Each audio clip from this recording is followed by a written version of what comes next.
ladies. Welcome, everyone. You haven't heard my voice for a while now. It has been a while since we've had a wonderful Enjoy Your Children podcast. We're back today with a podcast. I've got Erin and Adina here with me. And our podcast today is with the upcoming Valentine's Day. Of course, we have to talk about this, and that's the blessings from when God would remove lover and friend from us. So, a lot of the times when you're new in your restoration journey, all you think about is the hurt that you're feeling. But of course, there's so many blessings that we can tell you about specifically regarding enjoying your children. So, that's why we're here today, ladies. I hope you're going to enjoy this podcast with us. And we have Erin and Adina here with us. If you would just say hi, Erin, Adina. Hi, thank you for having me. I'm very excited about this, and the time is wonderful. Timing is I mean, wonderful. yes, it is, isn't it, Adina? Hello, ladies. I'm so excited to be back, and I think this is going to be a very enjoyable and encouraging podcast. Exactly, yes. And so we have some things that we want to discuss, and let's start with you, Erin. I don't know if you have some things to say for us that the blessings from when God removes lover and friend fall from us. So you know about some of the things, during your restoration journey and all the benefits of it. So for me, I just want to say that my children the other day, I don't even remember how we got to the subject because we have a lot of discussions and things, and they admitted that they are happy just with the three of us and their Heavenly Father here at home. They can't even imagine having someone else here because they obviously have them all me all to themselves. They don't have to share me with anyone, and they're just enjoying it, and we've got such a close relationship because of that, because they don't have to share me with anyone. So that's such a beautiful, wonderful blessing. But I'm going to give to you now, Erin, because I'm sure that you have some things for us there. I always have something to say. That happened from birth, and it got me into trouble all through my school years. Well, especially private schools because they don't put up with talking. Once you got into a private school, I got away with anything. I was shocked. But anyway, yes, I do. It was just very exciting. I thought about the two periods of time, and I think they were pretty much 2 years each. So it was and you were talking about my restoration journey, but Well, now I had those 2 years when I have four older ones, and then I have three younger, that restoration babies. When I had 2 years with the older two, then the 2 years with the younger three. But do you know, I, I don't think a week goes by that one of the children from those groups will talk about those days when it was just mm, me is the happiest days of their childhood. Now they don't specifically point out because you were a single mom or something like that, yes, or I had yes, all your attention. And it's mm, not just attention, all of my love. oh, They yes, that devoted. There is something about having a man in the house. And I am as far from being a feminist, women's lib, any of that. I just absolutely despise. I am thrilled with my children who are married, and that's the way it should be, having two mm, parents.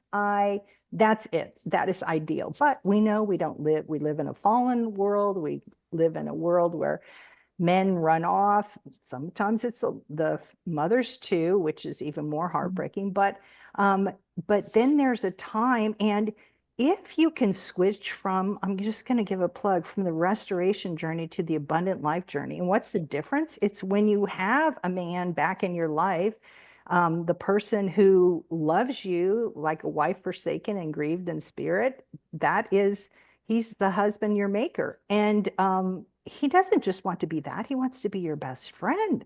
And it's the mm, same best friend that I've had since I was 7. So he was my best friend for a lot longer until I discovered, oh my gosh, when I didn't have a husband and he had forsaken me. He ran off with another woman. He abandoned me and my children, and we had nothing. We were destitute. We had nothing at all. Um, those are the 2 years because I was able to devote all my love. It was hard at first because of the fact I was hurting, and when you're hurting, you can't get that love. So if for no other reason, that's something that every mother, every woman who, I mean, yeah, mother who has children, you have to be healed in order to be able to give that love. If not, there's fear. It's all closed off. You both know what I'm talking about, right? Mm. When you're just hurting so much. And I really saw it in my mother-in-law, um, because she was always closed off because she suffered from it. And because that's just the way of the world. If you don't know how to come out of it, and that's why it's so nice for the restoration journey. But once you have that abundant life journey, then you have all this love that you're getting, and then you can focus on your children. And I think for Valentine's Day, if you don't have, oh, it drives me crazy when I hear women my age. Now I'm going to be 70 next month. Hello. And I have ladies that are older than me. My boyfriend, I'm like, ugh. I mean, what is he, 12? What is that? I mean, he's not a boy. He's an old man. Don't do that.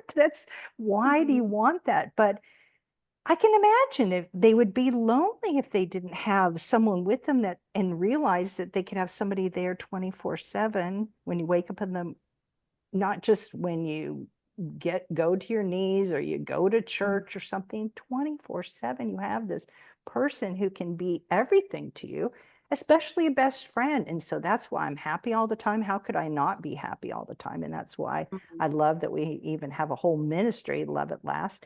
But back to the children, and what the name of this whole is Enjoy Your Children, Love Being a Parent.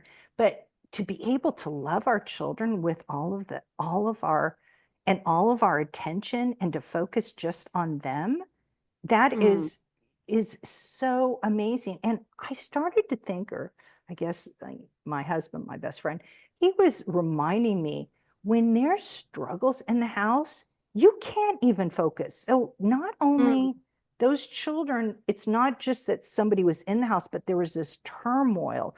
It could have been fighting outwardly. It could have been the Cold War, where it's the ignoring and it's quiet. But do you know, each of those children, and so many say, I thought it was me, because do you know what it's like? I remember sometimes going to, when we were in the mega church, and you're walking by someone and they ignore you, and you think, well, what have I done? More than likely, they had a fight with their spouse or their children or something. It's not, my husband loves to say, when I get hurt or think, wait, what happened? Or what did I do? I'm like that. What did I do? And he's like, you're not the center of the world. You're not the sun. Everything revolves around you. But we take it to heart. We think that. And of course, the enemy uses that to cause a division, to cause me to feel badly. But then instead of saying, oh, that poor, mom, or that poor wife, or whatever, there's probably something, and not to take it to heart. But the children think that when you're not talking and you're hurting, or there's something going on somewhere else, they could be thinking, what have I done? That they're like that.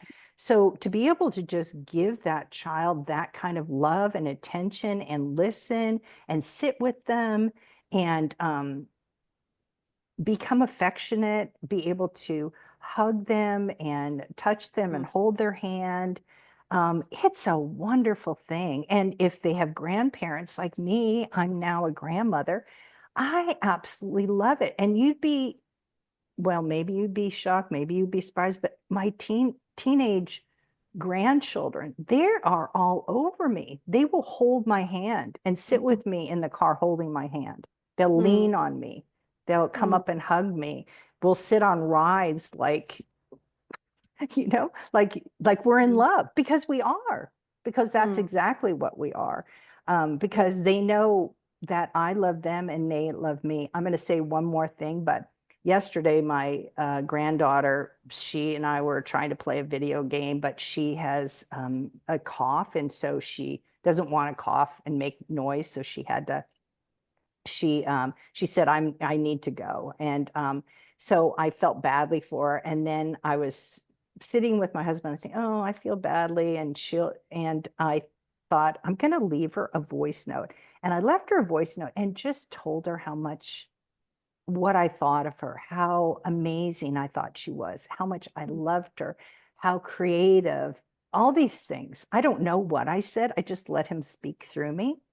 And she texts back later and she said that it was the nicest thing she's ever read, ever. And at the end, and she's just now a teenager, she started to cry, she said. Oh. It meant that much.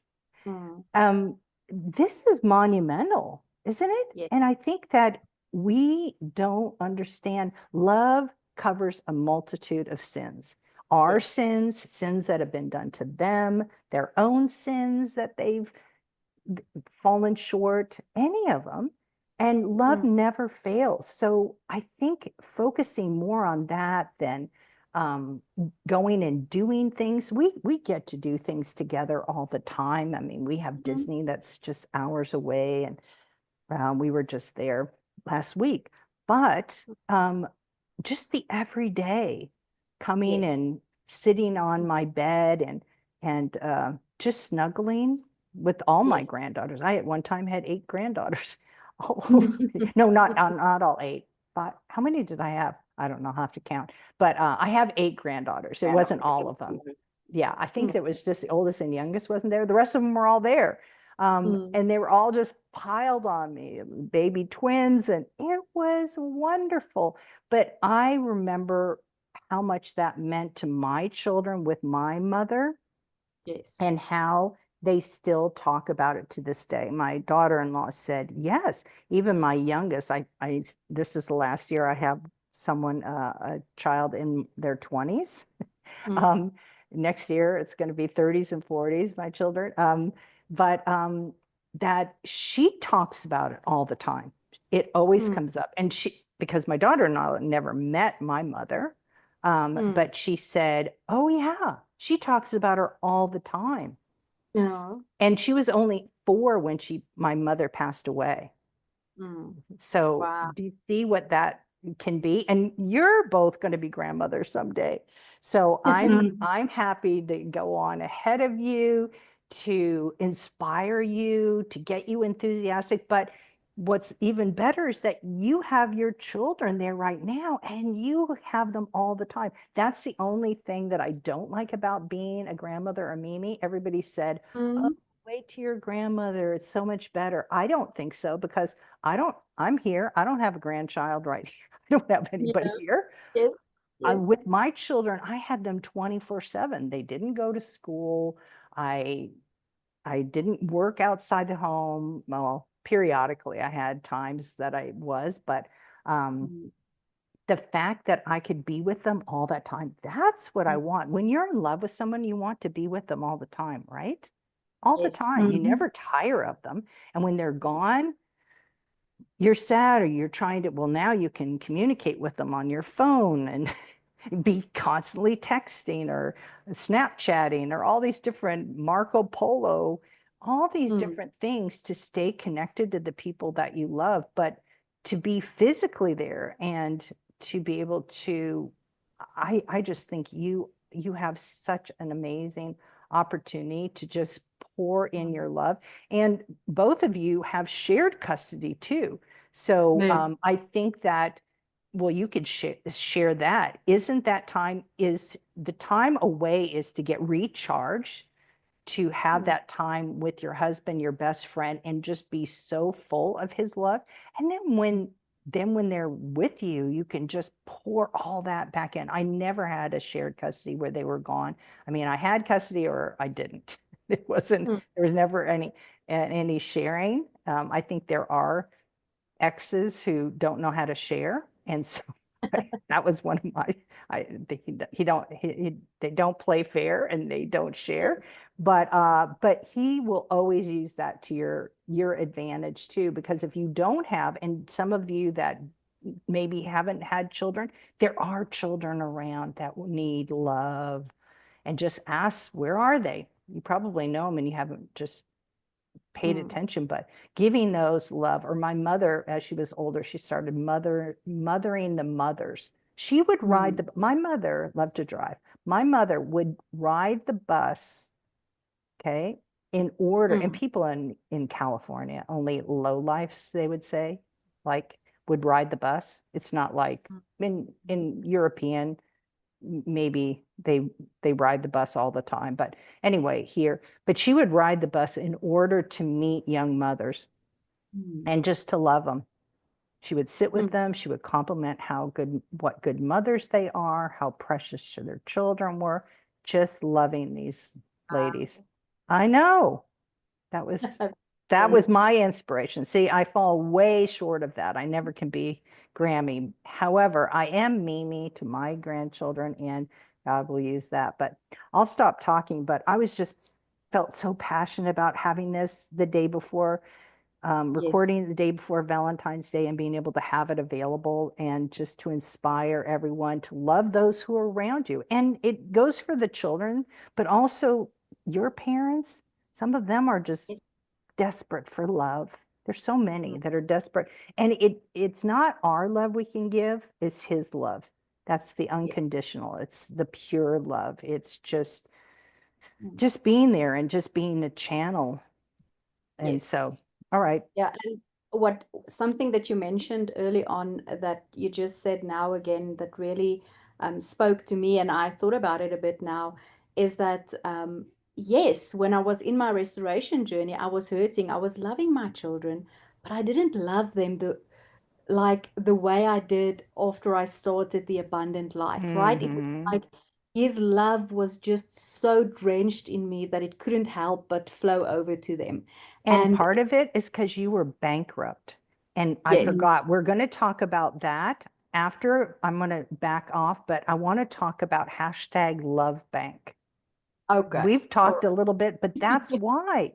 If you don't have it, and they're constantly there are these withdrawals that are happening because somebody's taking your ex or your husband at the time who's draining you. You don't have it. That's why it's so important that we connect to him. Yes. So I could see that. I didn't realize it until you said it, because I never made the connection. But when you said it now, I was like, yes, that's exactly when I really could love them in a way that I never did before, is when I started living the abundant life. My friend and my husband. Yes. Adina, do you have anything for us to add there?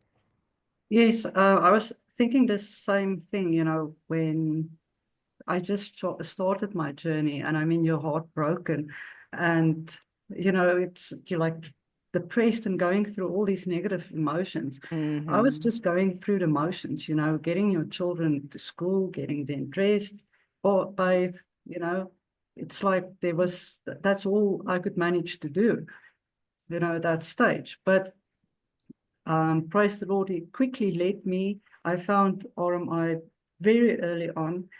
And, so I was able to move quickly from being heartbroken and in that state to getting to a place where I was starting to heal, forgive, and moving on to, the abundant life journey.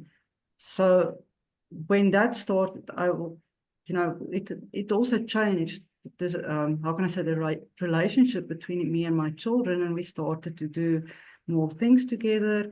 I was able to put more love into whatever we did and pour more love into my children, which I didn't have because I was bankrupt previously. And then, funny enough, where it really, really changed was with my custody. That year and a few months where I was only like a weekend mom.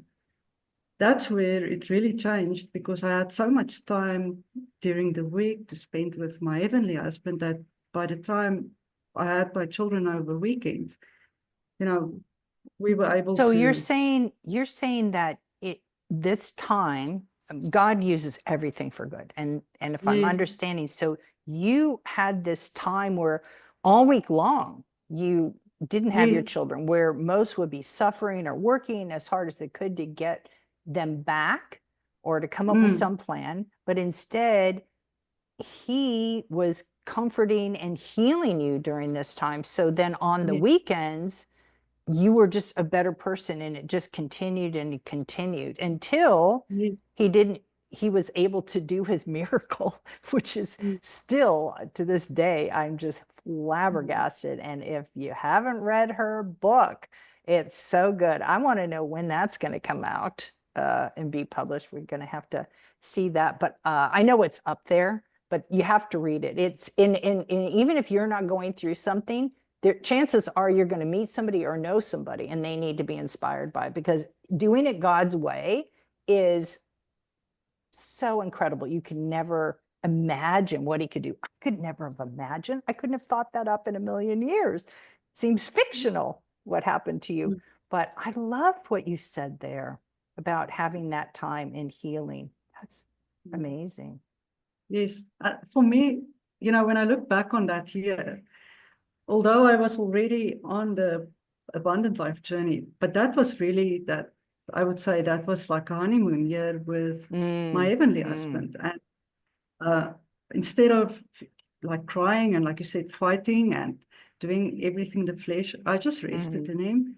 And I knew he was gonna bring back my children. I knew he was gonna turn the situation around. I trusted him because I knew, I just knew. But I just had to take that time and use it and spend it with him. So that gave me so much peace and filled me with so much of his love that I was able to give that to my children when I saw them over weekends, and we were able to go and do stuff. And what was nice about, and even now today, is I can go, and if we go swimming, I can spend a day with them in the pool instead of sitting, with the earthly husband on the side and watching them. I can spend it with them in the pool, or jumping trampoline, or whatever the case may be. I didn't And yeah, that's appreciate just a that different. time. Yeah, I think that if your husband isn't there and you believe God's going to bring him back, just make sure you utilize this time. One, you have to get healed, and the only way is to have get on the abundant life journey and get off the restoration journey. Leave that behind. He can do it. That's what the book says, how God can and restore your marriage. And if it isn't restored yet, it's probably because you wouldn't want it anyway. A lot better to afterwards think, what was I praying for? I know that was me. I was like, why did I want this? It was so much better before, like Atara's book, Better Than Before. Better now, or better than now, or something. But anyway, but appreciate this time, absolutely, and having this time. I think about it now, and sometimes people say, oh, well, you could find somebody. I think, are you crazy? I can do anything I want with my grandchildren. I can give them any amount of money, my children or my grandchildren. I can do whatever I want. And I wasn't like that. I didn't need all that back. But when I was married, and I wasn't trying to break free from it or do any of that. But if he's chosen to take that person away, and then be grateful for that and just look for the good, because all things work together for good. And it's not just the half full and half empty.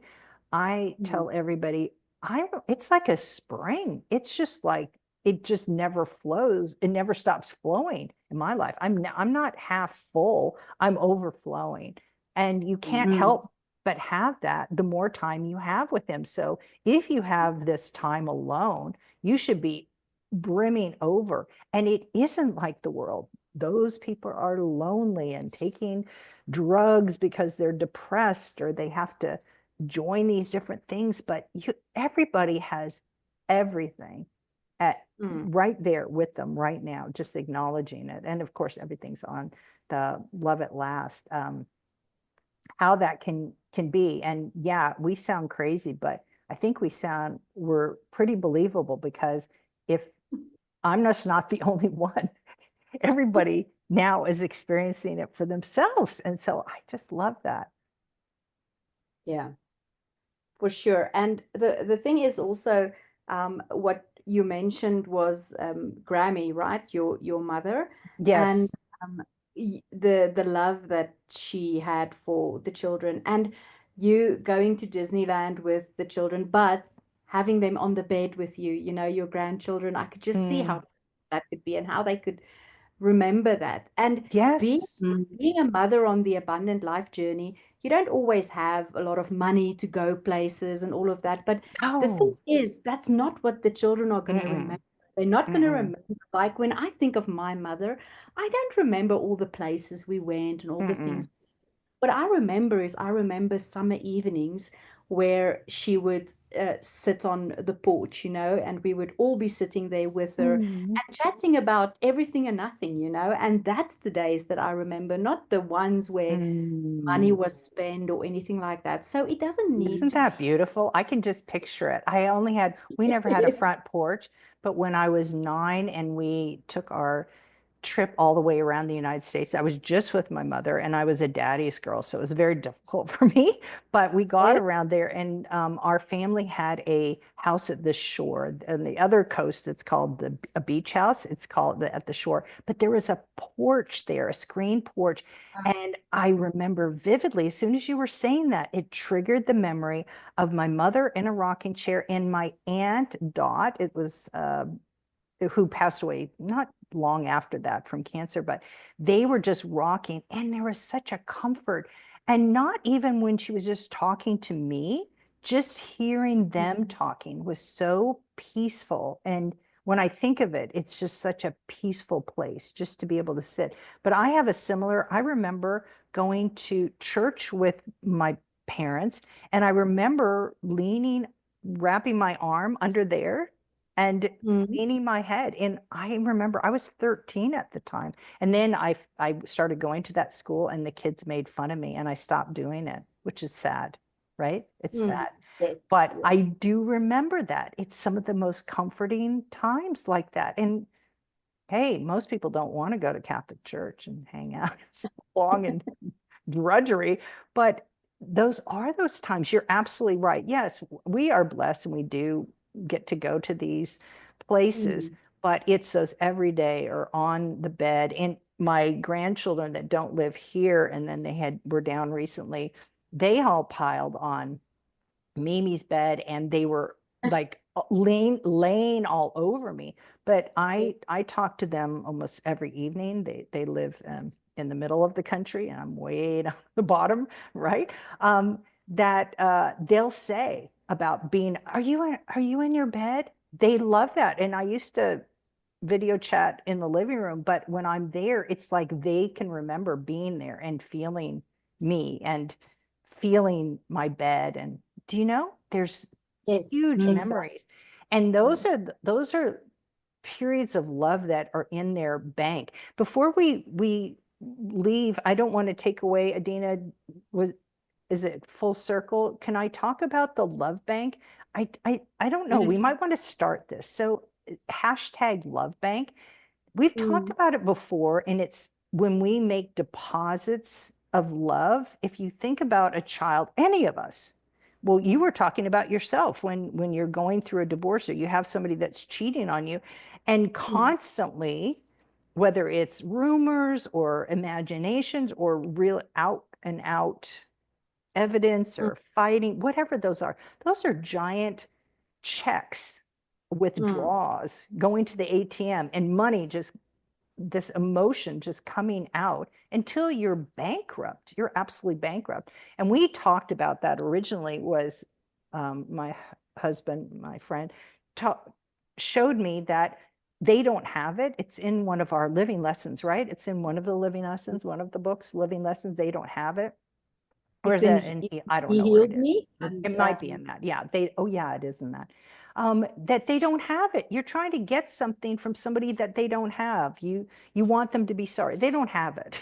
Stop trying to get something from somebody who's bankrupt. What's the point of it? It's not satisfying, but there is somebody who has everything, and get it from them. So instead, you have to tap into that. And but thinking about your children, if they go away on a weekend and they're with, so you share custody, when they're not with you and they don't have your full attention, especially whenever, and why it's so important that mothers that come don't try and find someone new.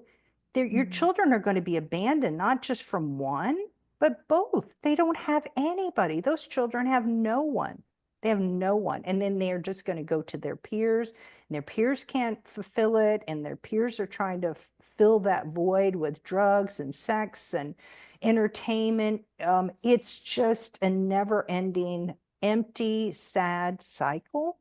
But we can be different from that, and we can tap in. So one, we tap in and make sure that we can give them and bless them, but it could be coming out as quickly. You could make all these wonderful Lovebank deposits, and then each week they go, or every other day, whatever, and then they go to your ex's or their dad's house, and whether it's him or the stepmom or a stepbrother or sister, anything could just be drawing that in and just taking money out. And so they come back bankrupt again, which is why it's important that they use the resources from Homegrown to find find that best friend, like I found when I was 7. And I had a need, and each one of your children, if you're here and you came for the same reason that everybody else came, then your children need a best friend that's there with them 24/7, who's going to be with them no matter where they are. And they don't need a cell phone. They don't need anything. Just can begin to talk to them in their hearts, or take a walk and talk out loud. But having that love bank, I had a situation that I found that a friend of mine, and I was talking to her about this, but she has her granddaughter has 2 siblings. And when I'm not siblings, they have 2 parents. They're both remarried or in relationships. So they don't care anything about the children, but then they use the child to tear them apart. And anyway, this granddaughter is just bankrupt. And so she's trying to continuously put into that child, but it's just a never ending. It just doesn't end. And I think we just need to see that these children, and that's why they're acting up or they're withdrawn, whatever it is, that's where it's from. They're lacking in love, and it's never going to be good enough. Our love is polluted love. It's love that we expect something in return. But a mother's love, which God compares himself to that. He's above that, but he said, just think about the love of a mother, and how special that is, that it's just put into it. And we have it above it, and it's not just not the fathers, it's the love of the mothers. So we are given a huge, wonderful gift, but it is just multiplied by 1,000 when we're tapped into the source, so that we can constantly be given his love in that love bank. Do you have anything, what do you think about the love bank balance and making sure, so if their behavior, their neediness, being unruly, it's reflecting their love balance? That's the first thing. My mother always used to, when we were acting up or need anything, she always, you need a good meal. You all know that. If you've been around, you need a good meal. And she didn't mean she was going to cook anything. It just means we need to go out to eat. So, but having a good meal. The other thing is, if we didn't feel well, my mother would never give us, well, they didn't have Tylenol back then. That's how old I am, or whatever. I think in other countries they have, or an aspirin. She would never give us anything. She would say, you need to take a nap. And my mother would either have you lay down on her head on our heads on her lap, and then she'd stroke our head or rub our arm, whatever, that physical touch. Or she would, sit on the bed with us or get in her bed so that we could lay down, depending on how sick we were. But she wouldn't give us anything, nothing, no medicine or anything like that, but because she was sure of that. But what was in both of those things is love. She loved Yes. us, and she was showing that love, and she was expressing that love. And like you said, it doesn't need money. It's the physical touch, it's the listening, it's the sitting there, it's the understanding and understanding them in an understanding way. Right now, we get children, tell us how you feel, tell us how you feel. Do you know when you're troubled or you're stuck, do you always know what are you feeling and why are you feeling this way? No, we don't know that. Men don't know. We try and pinpoint. How are you feeling? They don't know how they feel, right? And their feelings just change like that. Everybody's does. It's the silliest thing to do that. It's just being there. The physical touch, if possible, especially if you're near them. I'm not near all my grandchildren, so I can't do that, but I can be there and I can listen and I can, like, living with them in an understanding way. It doesn't mean you do understand, but you're understanding. I get it. You just don't feel good. It's the way it is, or you're sad or whatever it is. But I just think it just goes such a long way. Every one of his principles and promises goes such a long way. And what we can do with our children to really love our children. And then you can love being a parent. And if you love what you do, you're going to be good at it. Don't you think? Yes. If you have a passion for it. So it's just such a gift. And if you don't have other children, remember my mother, just go love someone else. Children. Yes. And everybody's somebody's child. And some of them are orphans. I have one of my daughter-in-laws, she's been orphaned for years. Both her parents are gone. And I get to mother her. And you have to be careful, just kind of like teenage boys, right? Well, yeah, you have a teenage boy. You have to be careful. They're not going to mother easily, but they do need that. And and just not worrying about it or trying, just talking to your husband, talking to your best friend, saying, I don't know how to get through. And the next thing you know is that you're going to get through because he's going to do it. And you're going to think, how did that happen? It's a remarkable thing to tap into that. It is. And when you were speaking about the bank now, something came that I also haven't considered yet. I haven't even thought about it.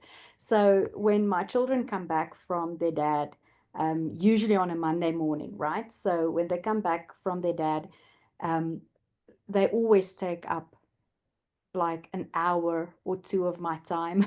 I need to be ready for them because they take up like an hour or two of my time. And I always thought okay, maybe it's because they miss me, but now I realize it's deeper than that. It's because they've been drained the weekend, and they're just like recharging a bit. Yes. And it's thinking of it that way. I haven't thought of it that way yet, and you mentioning that now, it's just, yes, they've been drained, so they're coming home and they want to be recharged, I almost want to say. It is exactly that. Yeah, we could use it as Mm. charging, not a bank. Well, they Yes. don't they have a charging bank, or don't they have like that? They talked Yes. about that. It's the same thing. You have to recharge because unless you're tapped into it. So those that have their own energy source, that and the only way to have that is to have that relationship with him. That's the only way. And why I haven't been depleted over the years or different periods, that's the only reason. It's certainly not, it has nothing to do with me. Yes, for sure. Yeah. Adina, do you have anything to say on the hashtag Lovebank? I like that.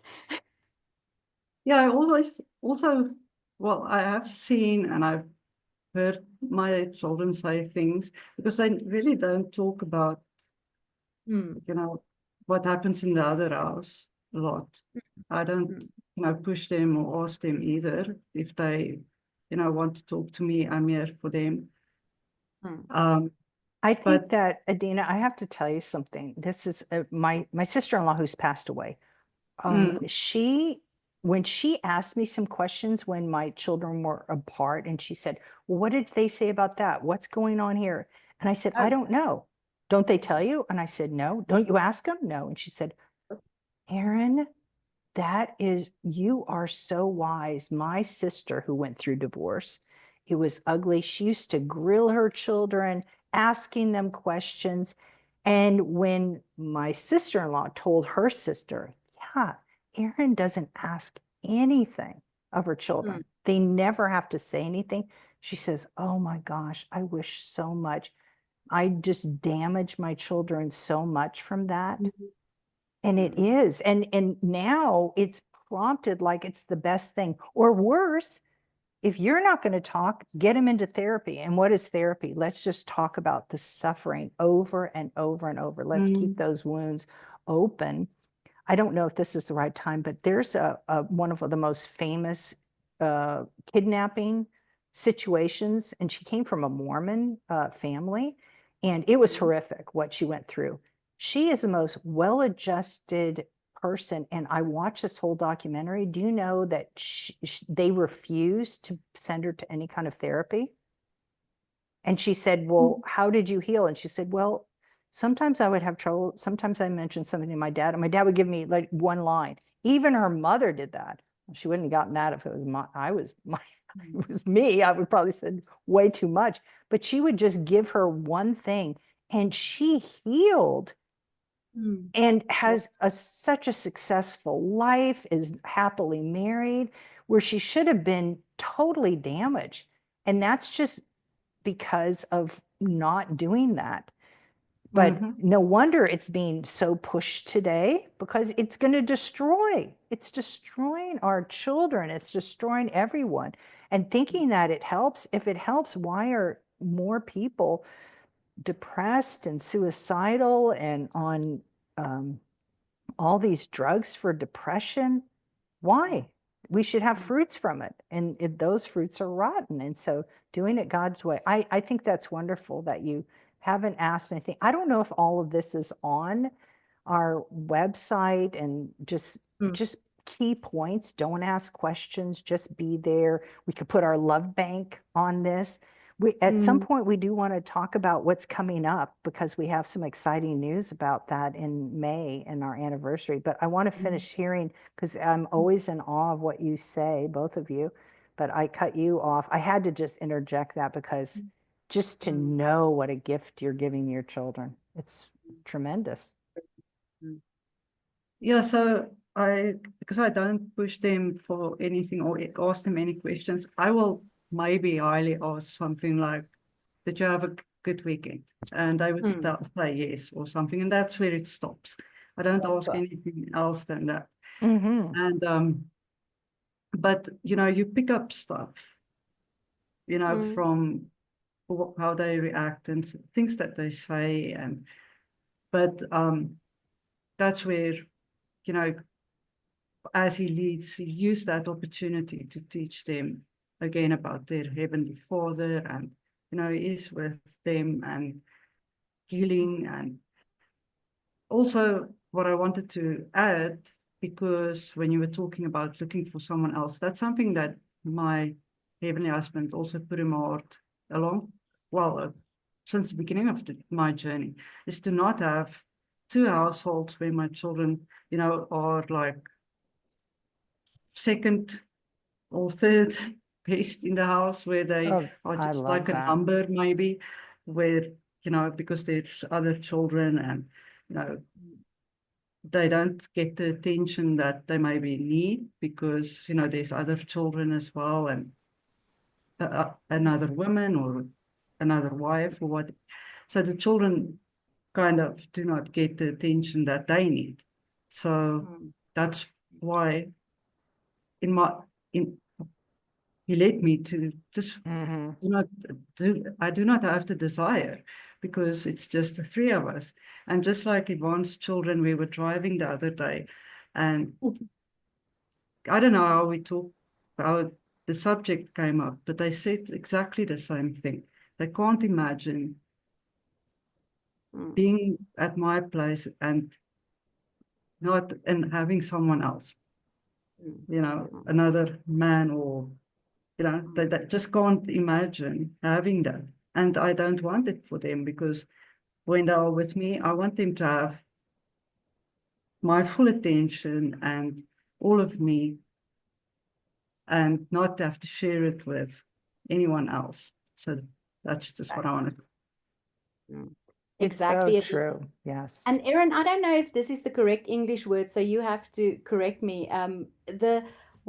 What happened to me as well very early on is that what I saw with the children is that my home needed to be their sanctuary. Is that the right word? Yes. Yes. Place of peace, a place where Yes. there's peace, there's love, they can just Mhm. relax. They don't need to be worried Yes. about what they Yes. say, anything like that. Is that the word sanctuary? So I think that's Absolutely. what it knows also, her home is a sanctuary for her. Yes. When the second three had theirs, one thing that was very significant, and it's funny because when in my first restoration, and then when my husband my husband at the time came back, he would do it. But my son specifically, when we would get in the car and he would be by me, he would sleep almost continuously.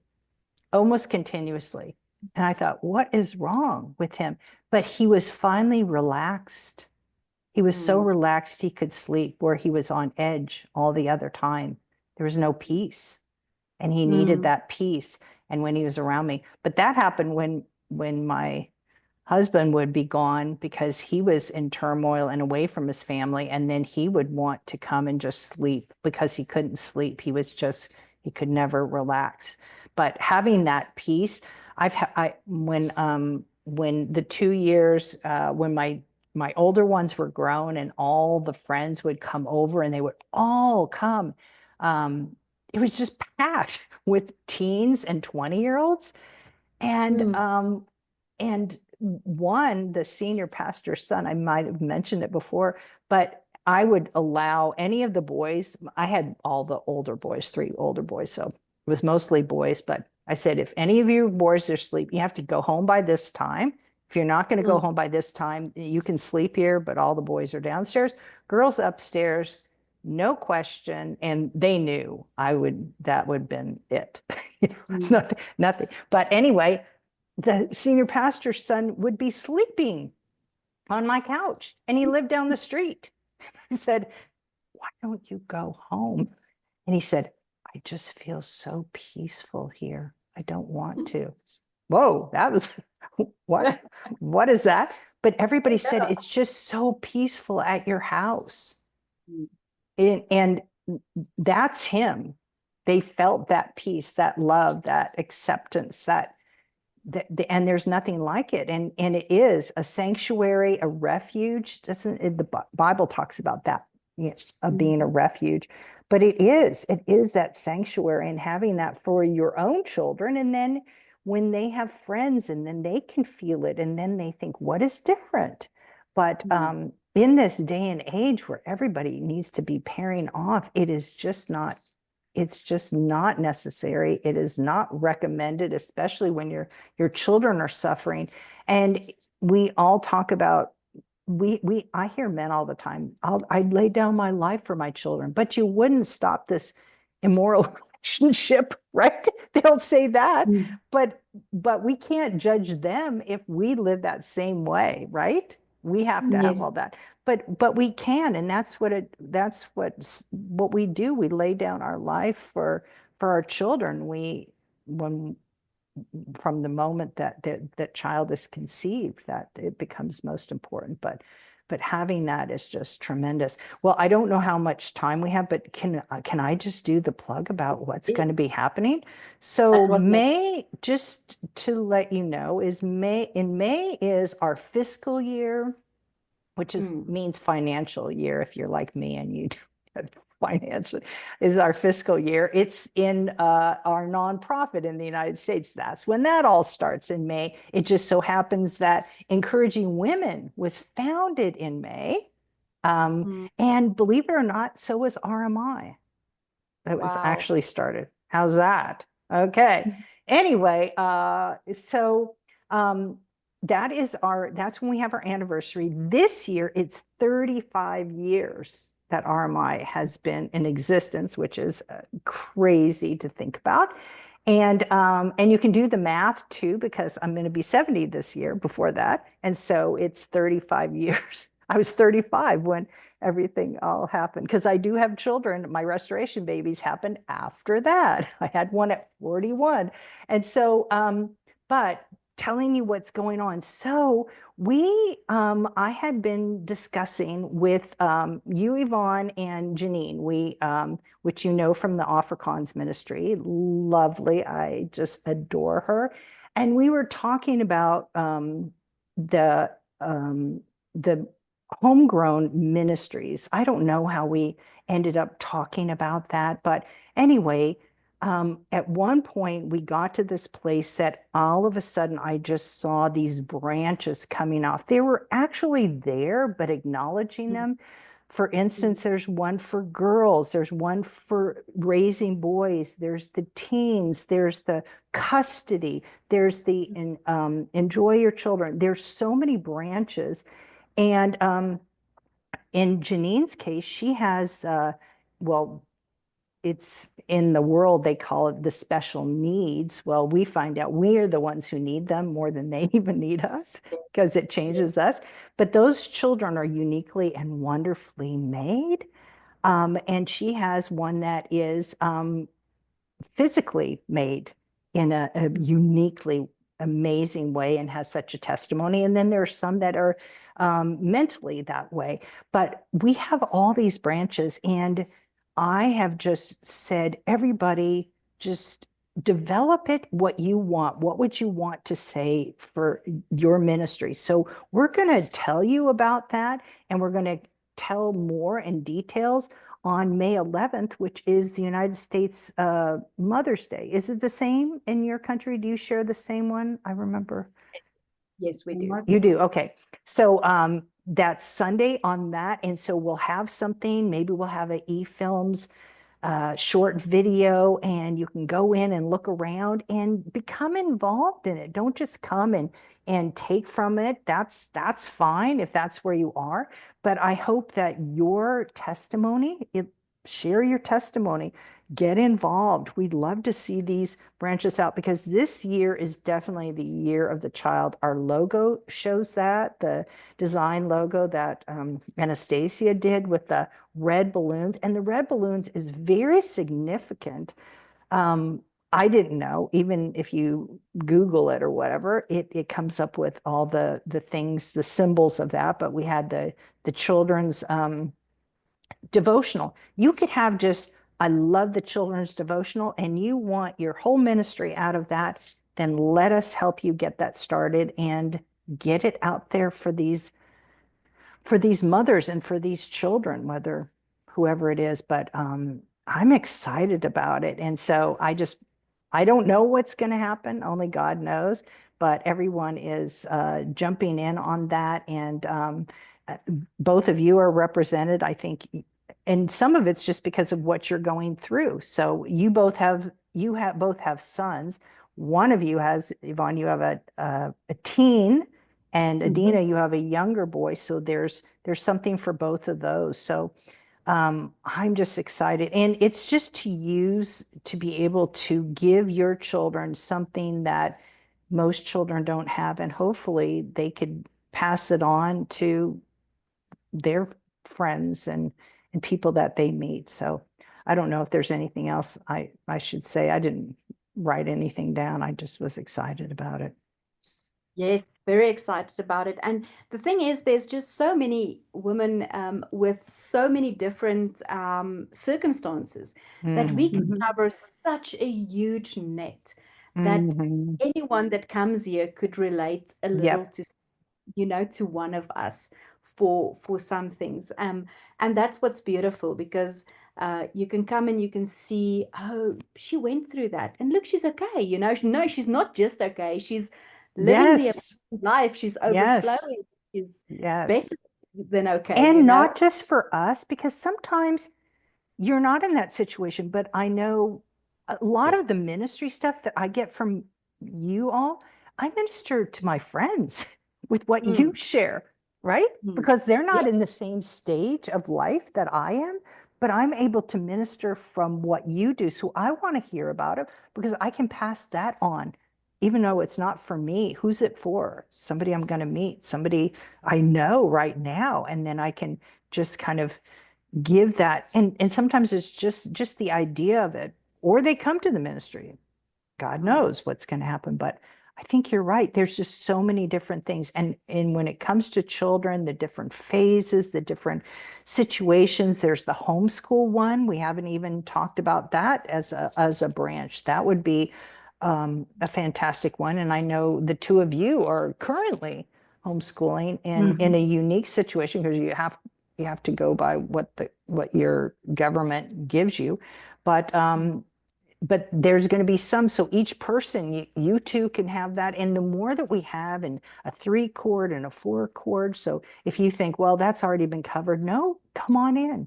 Have a whole team of it. If this is what God is bringing in and providing for the ladies that are coming. But I'm just thrilled by what it very- is that we're going to see happening in this. And so anyway, and having these podcasts, I think they're so mm. much fun. I just appreciate them so much. Thank you. And ladies, so that's it for us. Adina, if you have any final words. So that was it for us for our love bank. Please remember to fill your love bank so that you have love to give to others. And Adina, I'm going to give to you now before I close our podcast off for today. Yes, I just wanted to say, regarding homegrown, for Mm, me, I take my own journey. I shared that, when my journey started, I was bankrupt myself, and sometimes you are so lost, you don't know how to help mm, your children in this situation, and mm. to lead and guide them and for them to find their healing in the whole process. And I think that's where homegrown is, really such an amazing resource to also help, you to Mm. help your children during those extremely difficult times, so yeah, Yeah. And that's what before I you mean. close, you said something that triggered. There are so many women who have come for their children, read through the Yes. resources, and it's healing them of Mm, wounds and emptiness and confusion that they experienced when they were children.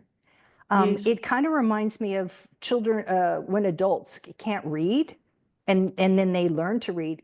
You can catch up so fast, especially Yes. when you have very simple, those simple principles that are now for young children to understand, and just grasping one in your life, right? Is Mm, just from Macy's Barn Cat, going to Mm. the very basic, the principles that are in there, the promises that are there, they're life changing. Yes. They just are. And so don't, if you don't have children or grandchildren or anything, come for yourself. You'd be surprised. You'd be surprised what's mhm. there for you. Yes, definitely. So, ladies, thank you so much for being here. And I just want to say that for homegrown, just Macy's Barn Cat, for example, was a promise that my daughter Mia took away. Nothing is impossible. Mm. God. So that's her promise that she holds on to always, that Mm. nothing is possible. So whenever things feels like it's too much for her, that's the promise that she goes to every time. And that's the first promise that she's ever learned was Isn't from that me. wonderful? Oh, that just makes me so happy. Well, it was what RMI was built on, the one in Luke. That Exactly. exactly. And so to build a life and and so young, isn't that Mm, remarkable? I just want every child to have it. I think that rather than candy or a stuffed animal or mm, whatever else, mm. flowers that you give, if you could give that Yeah. promise, nothing is impossible. And they need to know your testimony or other testimonies to see. And there's a testimony in there from just a little girl, Yes. and got her many barn cats. I'll just jump to the conclusion. She ended up with 35 cats. We had one time where she was never allowed to have a cat, and the next thing we have is 35. They weren't in the house, no worries. But anyway, we had that many. When God does things, he makes sure that you know that that's impossible with God. And horses came after that. I'm just telling you, just like you said, that one principle, that one promise that you can have. So that's our love bank to you. We're going to put that, we're going to deposit that into everyone today and give you that love bank, is that that love that he has, that nothing, just think, not one thing is impossible. When he says it, he means it. Not one thing is impossible with him. And then for my son, so I think the two of them like sort of I don't know what the English word is now, but it fills each other, right? Because his favorite promise is that everything works out for good. Another one of my favorite. That's his favorite promise. And it doesn't work out. The secular world uses that. All things work together for good, but they don't. It says, for those, yes, those who love God and are called according to his purpose. I always do that with my grandchildren who quote that. I said, yes, because you love God and because you want his purpose, because sometimes it's not our purpose, right? But when you see his purpose, which is always way above ours, right? Or whatever it is. Just like you shared earlier, Adina, that you were without your children for the week. Why would a loving God do that? Well, maybe because this woman was horribly hurt and needed healing, right? Like an emotional hospital with the best physician you could ever have. So I'll have to write something on He Healed Me with that in mind. I like that, emotional hospital. I like that. All right, ladies. So with those words, I hope that you all enjoyed our podcast and that you enjoyed Valentine's Day with your friend, your heavenly husband, whatever role that he is in your life currently. We hope that he is your heavenly husband by now. And if he's not, then strive for that, because that's the perfect place to be for your love to overflow into others, your children, and those around you. So ladies, thank you so much for being here. Erin, Adina, thank you for joining me. It's always nice to have you here and to hear your wisdom. Thank you, ladies. Have a wonderful week. Thank you. Bye-bye. Bye.